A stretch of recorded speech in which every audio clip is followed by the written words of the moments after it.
I knew something was wrong the moment I stepped through my front door. A pair of expensive Italian leather Oxfords, shoes I'd never seen before, sat neatly by the entryway. My work boots felt suddenly heavy as I stood frozen, my duffel bag slipping from my shoulder to the floor with a muted thud. Then I heard it. The unmistakable sounds drifting down from upstairs, rhythmic creaking, soft moans, and a man's low laughter that wasn't mine. In that moment, 12 years of trust shattered like glass. My name is Ethan McAllister.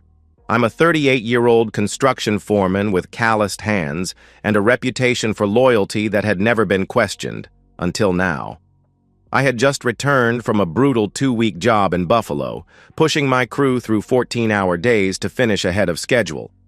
I'd driven straight through the night to surprise Natalie, my wife of 12 years. Natalie and I met in college. She was studying interior design while I was getting my degree in construction management. We complemented each other perfectly.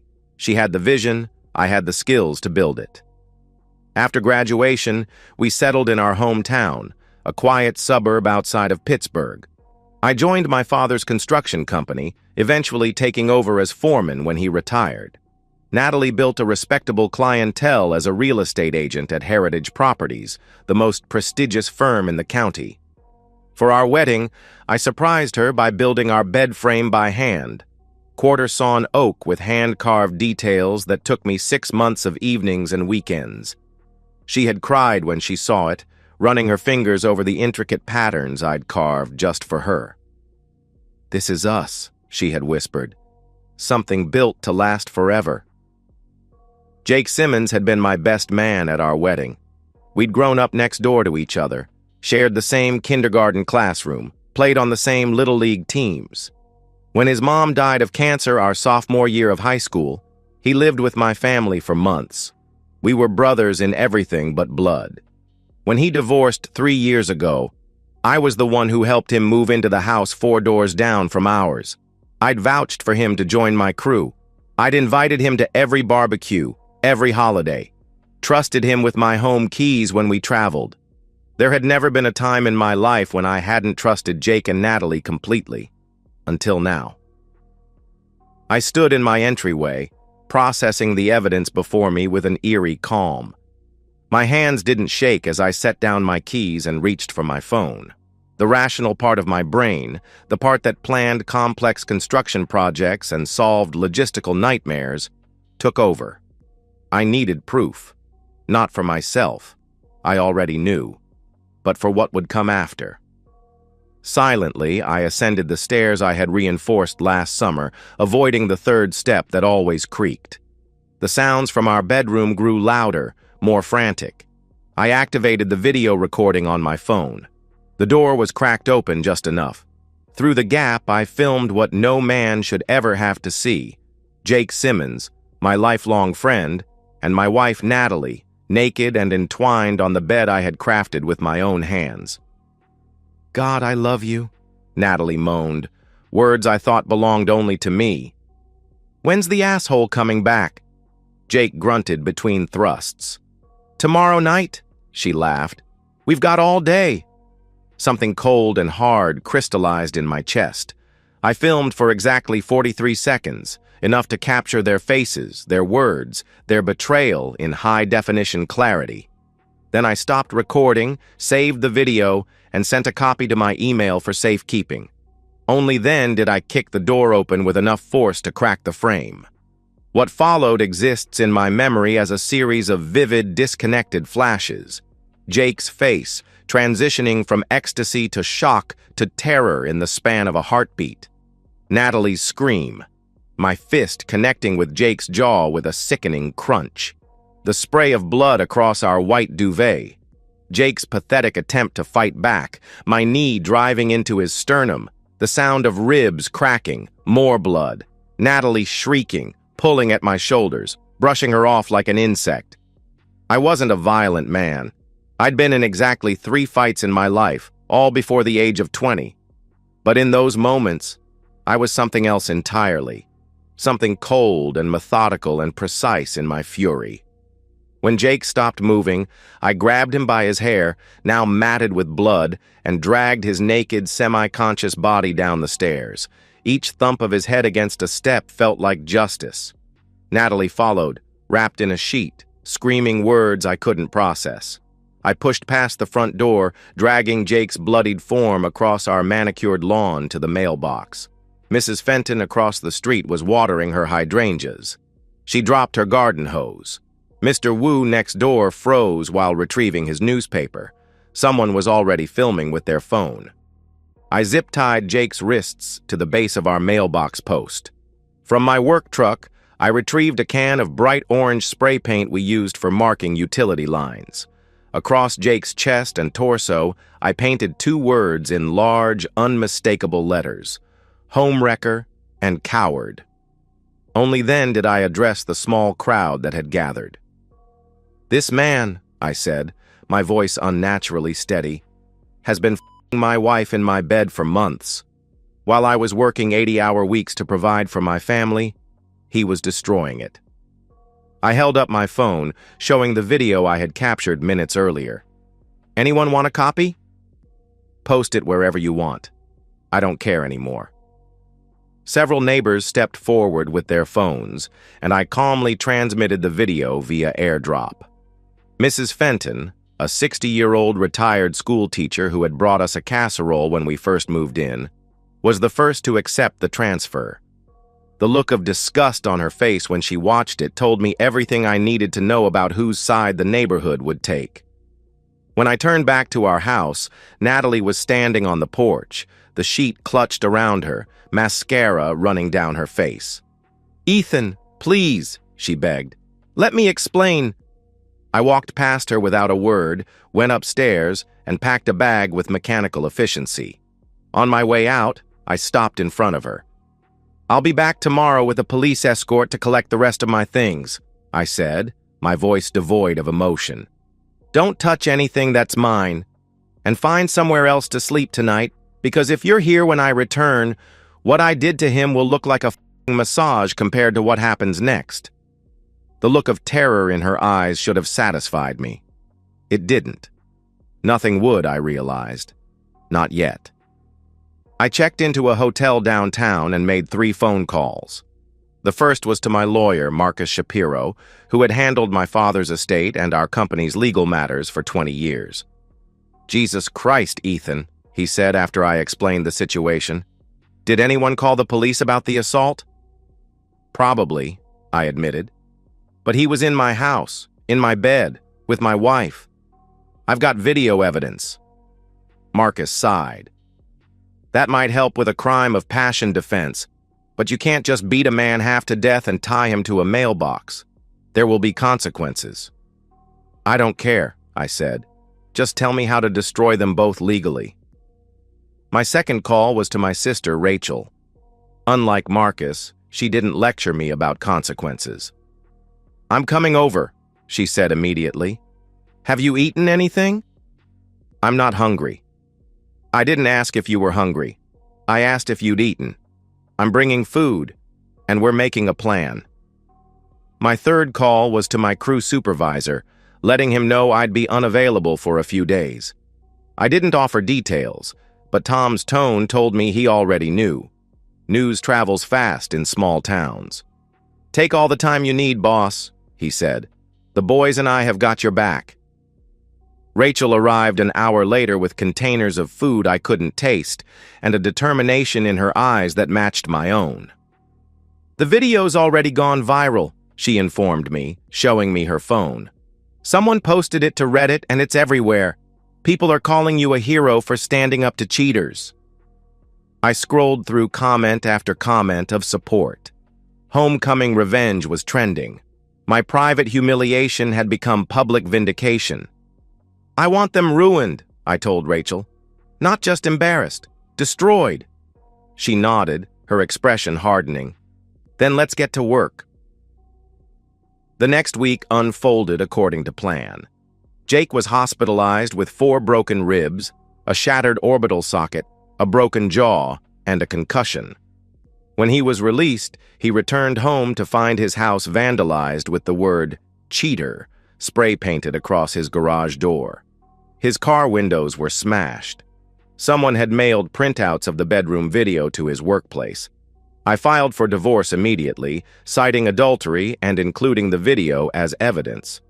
Marcus advised me against pressing criminal charges against Jake for trespassing. It would complicate my defense if he pursued assault charges against me. But Jake never did. Perhaps he knew what public opinion would do to him if he tried to paint himself as a victim. Natalie attempted to call me 63 times in the first 3 days. I blocked her number. She sent emails begging for forgiveness, claiming it had been a mistake, a moment of weakness that turned into an addiction. I set up a filter to send her messages directly to a folder I never opened. Through mutual acquaintances, I learned she had been fired from Heritage Properties. Their morals clause was explicit, and the viral video had breached it spectacularly. No other real estate firm in the county would touch her. Jake fared no better. My construction company was one of the largest employers in town, and my father's connections ran deep. He couldn't find work within a 100-mile radius. His face, permanently asymmetrical from the beating, became instantly recognizable. People crossed the street to avoid him.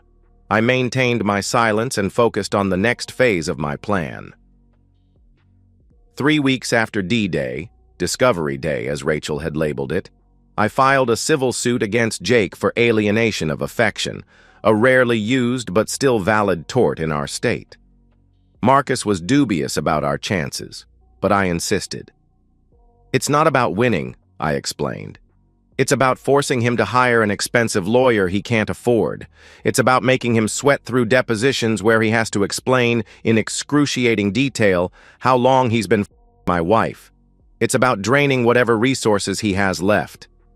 The suit did exactly that. Jake had to liquidate his 401k to pay his legal fees. He put his house on the market, but no one wanted to buy the cheater house that had been all over the news. Eventually, he accepted an offer for 30% below market value. Meanwhile, my divorce proceedings moved forward with brutal efficiency. Natalie's lawyer, a young, overwhelmed public defender, was no match for Marcus. The judge, a stern woman in her 60s, watched the bedroom video with thinned lips and narrowed eyes. When Natalie's lawyer attempted to argue for an equitable distribution of assets, citing my excessive force against Jake, the judge shut him down. "Mrs. McAllister," she said, looking directly at Natalie, "I find your behavior reprehensible. You violated the sanctity of your marriage in your marital bed with your husband's closest friend. The court is not inclined to reward such conduct. The final divorce decree granted me the house, both vehicles, and all our joint savings. Natalie received her personal belongings and nothing more. She was also served with a restraining order preventing her from coming within 500 feet of me, my workplace, or my home." As we left the courthouse, Natalie attempted one last appeal to my humanity. "Ethan, please," she sobbed, her once immaculate appearance now haggard from weeks of stress. "Where am I supposed to go? How am I supposed to live?" I looked at her, really looked at her, for the first time since that day. The woman I had loved for 12 years, whose smile had once been my reason for working so hard, now seemed like a stranger. "You didn't just cheat on me," I said, my voice calm and deliberate. "You betrayed the man who would have died for you. You lit the match. I just made sure the whole house burned down." I walked away without looking back. Rachel, waiting by my truck, gave me a nod of approval. "It's done," I told her, "but I don't feel anything." "That'll come later," she promised. "Right now, we focus on rebuilding." 6 months passed.